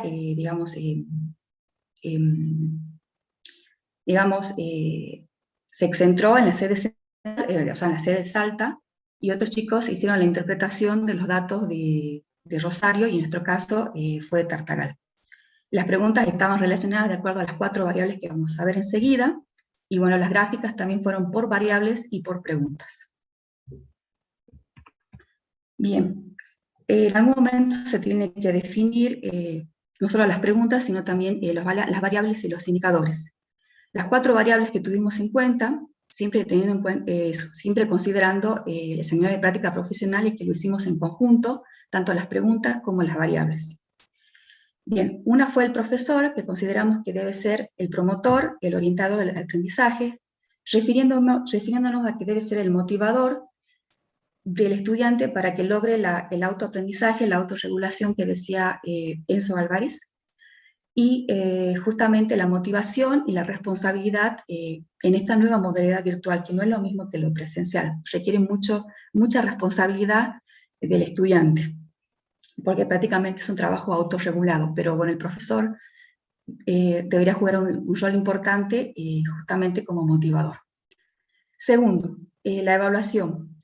Bueno, ahí lo que buscábamos saber es si el tiempo asignado al examen fue el adecuado, si coincidía lo que se enseñaba con el examen que se tomaba, si tenían derecho a la revisión del examen, entre otras cuestiones. Cuando entraban al examen, si también era amigable. Recuerden que la plataforma Moodle recién ahora se empezó a utilizar con más afluencia, y ahí es cuando recuerdo lo que dijo, preguntaron con respecto a la plataforma Moodle de si a los chicos les enseñamos cómo funciona.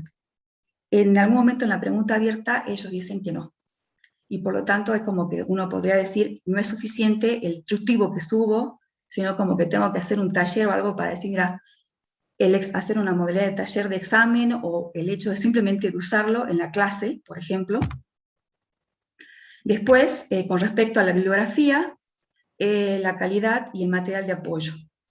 Bueno, acá principalmente la queja fue con respecto a las clases grabadas, si bien puede ser que se suban o no, y demora en subirse, si bien hay otros materiales, como decía Viviana, está un video, está el material, está algún paper, pero en general ellos jamás como que ponían énfasis en la clase grabada, porque motivos de trabajo o por lo que fuera, después les permitía rever los conceptos, ¿sí? Después, con respecto a la facultad, y teniendo en cuenta que es el primer año, ellos tienen muchos trámites para hacer. Tienen la inscripción por materia, tienen la inscripción fuera de término, y que normalmente eso se hacía en forma presencial. Y entonces ahora había que hacerlo en forma virtual. Entonces, ¿cuál fue la respuesta de la facultad? Ya sea para realizar el trámite o simplemente para hacer una consulta y continuar el trámite administrativo. En general fue lo que se preguntó en estas 4 variables. Ahora bien, vamos a los resultados. Los resultados con respecto al docente fue regular. Se eligió una pregunta representativa, porque fueron 7, y fue la siguiente. ¿Qué tan satisfecho está en el desempeño de los docentes en general bajo la modalidad virtual? Y el 58,3% dijo ni satisfecho ni insatisfecho. Así que bueno, hay que pensar lo que en general, si notaban mucha interacción durante la clase, pero después no se notaba mucho en lo que es los foros, y valoran mucho lo que es la consulta por videoconferencia, que también lo mencionó Astorga, Elvira. Con respecto al examen, en general fue bueno, y también se eligió una pregunta representativa. Dice, ¿existió relación entre el contenido dictado y las preguntas evaluadas en los exámenes parciales? Y según esto, lo que podemos ver es que el 50% dijo que es bueno y un 25% muy bueno. Entonces, en general, podemos decir que cumplió las expectativas de lo que, o sea, lo que se hizo en clase, ya sea grabadas, virtuales, o lo que estuviera subido, sirvió a los chicos, ¿sí? Después, a la hora del examen, pero sí hubo una queja con respecto al tiempo asignado. O sea, en general, si bien coincide con lo que me tomaron, o sea, me ayudó todos los parciales que resolvieron, me ayudó la clase, de alguna forma alguna la consulta, pero a la hora de tomar el examen, como que el tiempo fue, según su criterio, fue muy poco. Fue muy exiguo. Con respecto a la bibliografía, fue buena también, y ya tenemos otra pregunta representativa. ¿En cuántas materias el material biográfico fue provechoso? Acá tenemos que aclarar que la carrera de contador tiene 4 materias, entonces, en general, todo el estudio, el estudiante responde en forma general por las 4 materias. Entonces, no se sabe si, bueno, en una puede ser que haya recibido más, todo el material, en algunas algo, y en otras como se refleja en el cuadro. Por ejemplo, acá dice, en 2 materias el 33%, en 3 materias el 33%, en todas las materias el 25%, y solamente en una el 8%. Pero en general se puede decir que, bueno, o sea, la mayoría sí les fue provechoso todo lo que subieron, todos los videos, las clases grabadas, todo. Con respecto a la facultad, que en este caso sería la sede regional, sería regular. La pregunta representativa elegida fue: ante una consulta realizada a la facultad, ¿qué tan satisfecho está con la respuesta de la misma? Y el 58% dijo ni satisfecho ni insatisfecho. Ni satisfecho ni insatisfecho. Si bien ahí tenemos un muy satisfecho, por ejemplo, 16%, después tenemos un 8% de satisfecho, y bueno, no hizo alguna consulta y hay un insatisfecho para hacer todos los trámites relacionados al ingresante. Consecuencias del estudio. La dividimos en conclusiones y recomendaciones. Según todas las preguntas que hicimos y después interpretamos, lo que se notó es que como toda la facultad, como así la universidad, la evidencia que la pandemia obligó a que adopte un plan de contingencia, ya que existía una ausencia, y por lo que dijeron en algún momento, no todas las cátedras utilizaban desde el vamos la plataforma todo el tiempo, entonces había que improvisar de alguna forma la utilización de esos recursos tecnológicos como recursos didácticos. A su vez, en general, no fue satisfactoria como analiza el conjunto de los datos, pero bueno, siempre hay que ver el vaso medio lleno, y ahí va justamente que debe ser una oportunidad para la facultad de una mejora continua, justamente al detectar los aciertos o desaciertos de esta situación tan inusual, tan imprevista, que nos encontró en una situación bastante desfavorable. Pero también evidencia que las desigualdades justamente en la conectividad, en los estratos sociales, y que en algún momento los chicos, o no sé si fue Álvarez o la profe Elvira, con respecto al acceso, ya sea que yo puede ser que tenga acceso a un celular, y la plataforma no me permite, o sea, yo accedo a la plataforma por el celular, no puedo ver toda la consigna, y si a su vez tengo que utilizar el Zoom, no me puede ver el profesor, no tengo buena conectividad, y también eso se notó, se evidenció en una de las preguntas, que la mayor de las veces que se desaprobó un examen fue por no tener una computadora o el celular, y especialmente la conectividad. También las conclusiones, que bueno, la educación tradicional, que era la educación presencial, no es la misma, o sea, que lo virtual requiere justamente otros aspectos o otras consideraciones del docente, y también un esfuerzo que también lo dijo Elvira, del estudiante. En algún momento lo mencioné y dije que es una investigación parcial porque es de la mirada del estudiante, faltan otras miradas como por ejemplo el profesor.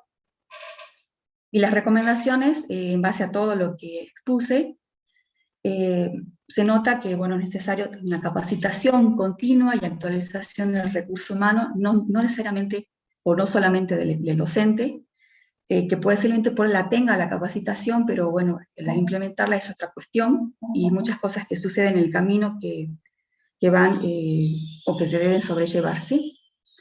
La retroalimentación académica debe existir constantemente, como por ejemplo, si después de una clase, la consulta, o después de un examen, la revisión, y en general, en todos los aspectos, como decía en un momento, esa autoevaluación, que sirve justamente esa retroalimentación para poder hacer la mejora en general, porque por el hecho de mejorar el proceso de aprendizaje, enseñanza, y también por el hecho de, si quieren, por la CONEO, ¿sí? Y a su vez, bueno, están las alternativas del problema de conectividad, nos referimos justamente a otras opciones. Ellos decían en un momento que si utilizaban, accedían al Zoom o al Meet, les consumían los datos del celular, y bueno, la plataforma no, pero es un tema con respecto a la conectividad porque no había otro, o sea, era el Wi-Fi o los datos, y bueno, había que, creo, una recomendación es justamente buscar otras alternativas al problema de conectividad. Y lo último es el estudio complementario, y eso se refiere a las otras miradas que yo les decía. Ahora bien, después de todo esto, entre las cosas buenas y malas, nuestro equipo decidió, bueno, decirles, o sea, creo que creo que cuando pasan estas situaciones, los cambios que producen las personas, entran en crisis algunos valores, y lo que veníamos haciendo ya no lo podemos hacer de la misma manera. Entonces, como corolario de esta exposición es, si el plan no funciona, cambia el plan, pero no cambia la meta. Si no tienen alguna duda, consulta, muchas gracias. Esta es la bibliografía utilizada. Muchas gracias, muy linda la exposición. Hay una consulta respecto a la valoración del desempeño de los docentes, si había alguna justificación respecto a la valoración que realizaron los alumnos. ¿Qué se refiere específicamente con eso, de la valoración? Ellos cuando valoraron el desempeño de los docentes, como que ni bueno ni malo. Bueno, justamente ahí, al utilizar la escala de Likert, era utilizar o estar en acuerdo o en desacuerdo. Cuando armamos la encuesta, no advertimos de no incluir esa opción. Y lo que pudimos inferir, o de acuerdo a lo que hablamos con el profe Carrizo, en general, como tienen 4 materias, y por lo que al final en la pregunta abierta, lo que uno podía decir, bueno, en algunas materias eso fue bueno, en otras más o menos, y en otras ninguno. Pero como se le preguntaba en forma general, le dice, bueno, ni. Porque no te puedo decir si estoy satisfecha con todas o estoy insatisfecha con todos. Entonces él tenía que elegir algo que sea medio. ¿Puedo preguntar, María Eugenia? Sí. La cantidad de alumnos, esos 12 alumnos que han contestado de alguna manera, ¿Sí? ¿pertenecían a la cátedra que vos estás a cargo o Son los chicos de primer año de la sede que cursaban todas las materias. Ese era el filtro del primer cuatrimestre 2021. Si es por yo enseño Economía 2 y Economía 3, que son de segundo y de tercero. O sea que yo no estoy en la 1. Claro. No, me sorprendía la cantidad tan poquito de estudiantes que estuvieran cursando, porque yo había preguntado en Matemática 1 si cuántos alumnos, y bueno, por supuesto figuraban al comienzo como 112 alumnos, y generalmente cursaban, digamos, pero no asistían en forma periódica, no más de 60 chicos, que me decía el profesor, pero que él considera también que esto de la pandemia es como que expulsó a los alumnos más que atrajo, allá en Tartagal, ¿no? Sí. Esa es la sensación que tenía. Sí, tal cual. Se nota en las preguntas abiertas, los que querían exponer algo, se notaban. Y nosotros tomamos el filtro, preguntamos cuál es la cantidad, según lo que los administrativos nos decían que eran como 385, si no me falla mi memoria, pero bueno, confirmaron 50, entonces se supone que esos 50 son los que cursaron la primera vez, el primer año, hicieron todas las materias, y después al hacer el filtro, contestan solamente 12, que son los que cumplen el requisito de ese filtro, o sea, probablemente lo que voy a decir, a lo mejor el recusante, no sé, es simplemente una apreciación hacia general, porque se les enfatizaba que era anónima y que era solamente que tengan todas las materias cursadas, que hayan cursado todas las materias del primer año, el primer cuatrimestre de 2021. Sí, buscamos la forma con los chicos, se hizo Google Form, Nadia y Gonzalo por el WhatsApp, por el Facebook, o sea, y nos ayudó también Paula Álvarez, pero luego la contadora Panza a través de Alejandra, pero no, o sea, y es más, las respuestas fueron el primer día y después ya como que fueron 10 y después ya fueron las 2 y ya no, hizo que la abrimos, la cerramos y tuvo como más o menos 2 semanas, así que no había forma, yo ya no sabía cómo hacer ya para que, bueno, que alguien más conteste, pero bueno, era el filtro y era eso, o sea, lo que tenían que responder. Bien, bien, muy bien, María Eugenia. Bueno, excelente las exposiciones, les agradezco mucho por haber compartido con nosotros esta sala, así que los esperamos entonces a las exposiciones de la tarde y muchas gracias. Gracias a todos. Gracias a Hasta todos. la tarde, entonces nos vemos. Hasta luego, que estén bien. Chao, Gracias. chao.